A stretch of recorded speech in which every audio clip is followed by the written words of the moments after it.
Welcome back. The National Council of Provinces is having a 5-day sitting at Nonzwagazi Township in Dar in the Northern Cape. The NCOP's first session was held yesterday, and the final sitting on Thursday will be addressed by President Jacob Zuma. Now, during these sessions, members of the NCOP as well as cabinet ministers will interact with ordinary people on issues affecting them. With MPs already in the Northern Cape, my colleague Asanda Mbeche caught up with the NCOP House Chairperson Raseriti Tau before his departure last week. In her first question, she asked Mr. Tau to explain the significance of taking Parliament to the people of the Northern Cape. Well, taking Parliament to the people is a flagship program of the National Council of Provinces, and we have all the time tried to ensure that it is seen within the context of deepening democracy, encouraging public participation.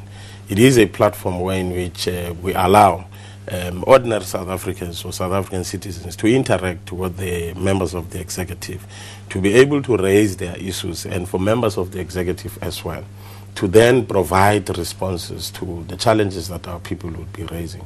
So the significance of DR, like we have always done, once we have chosen a province, what we then look at is the challenges that have been set or that our people are experiencing against the 5 priorities that government had set for itself. 1 is the question of rural development and agrarian transformation. 2 is the question of fighting poverty and creation of decent jobs, issues of security and so forth. So if you look at DR and Bixley is a district, it's one of the districts that we came to realize that is the poorest in the Northern Cape. So that then becomes the basis in which we then select a district where we'll be able to allow our people an opportunity to interact with the executive, to raise their issues, and for the executive also to then engage with our people and provide answers to their problems. So that the significance of it is in the main around issues related to fighting poverty and unemployment in the area. Now, the NCOP has also gone to other districts before, Northern Cape being one of the poorest. Other provinces and other districts of a similar nature have been visited before. The issues that people raise there about underdevelopment, about infrastructure, is there a mechanism to report back on the issues that have been raised? Is there a follow-up on what things on the issues that people raise? Yes, of course. I mean, coming out of a province and a district, as we then collate the information that we had gathered, we present a report which will be then be debated in the House. And then after that, members of the executive, whether it be national, whether it be provinces or the municipalities, are then provided with such a report. And it is at that point that we now, as the NCOP, as committees of the NCOP, will then follow up with the departments to look at whether if they have been able to live up to the commitments they have made to our people. Yes, of course, if you look at Limpopo, we have been to Limpopo, committees have gone to Limpopo, we have been to the Free State, committees have gone back to the Free State to make follow-ups to check whether if those things have been implemented and so forth. There have been some sense of successes in some other areas. Yes, there has been a slow form of response to the challenges and commitments, of course, that have been made by national, provincial and local government. But the program must be seen to be a platform that strengthens even intergovernmental relations, because not only now do you deal with issues that has got to do with local government, province and so forth, but as we do our oversight work, as committees plan, they plan around those kind of things, and that anchors our oversight work as we go back to make follow-ups in those provinces. Now, the NCOP is going to be in DR for a week. What's on the agenda for that week-long sitting? Well, for the first part, let me not talk about the official part, which is the opening and so forth, but the first part will be focusing only, that is the Monday, on local government issues.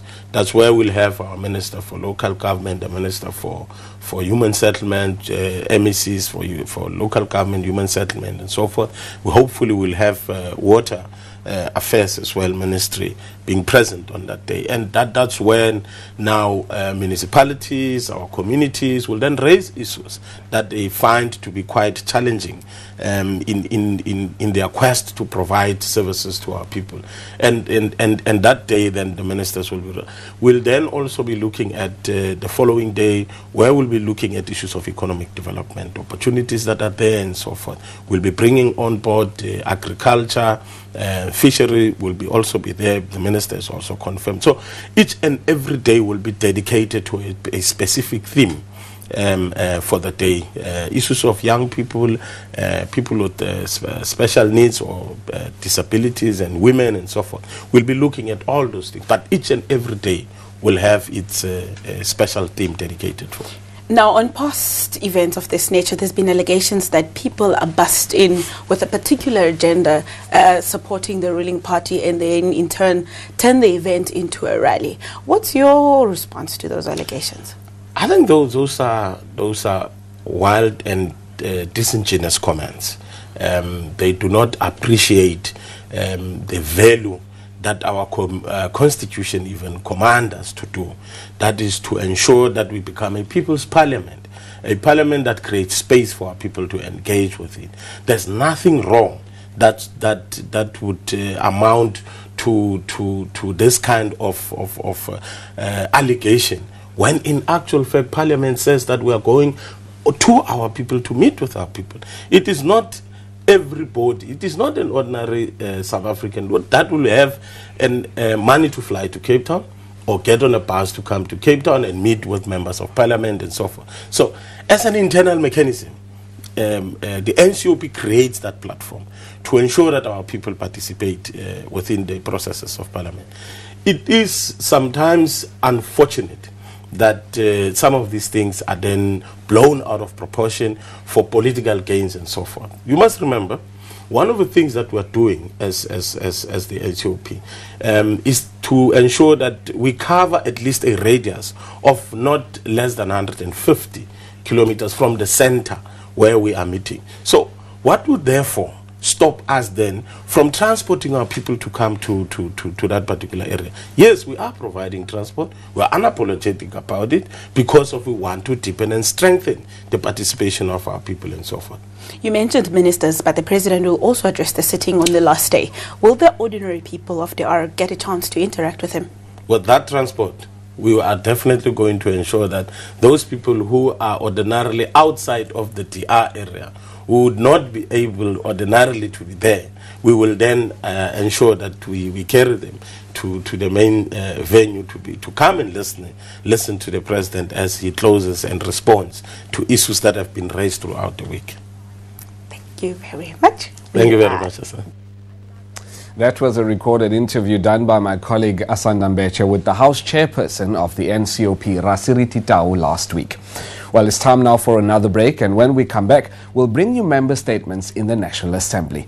Please don't go away.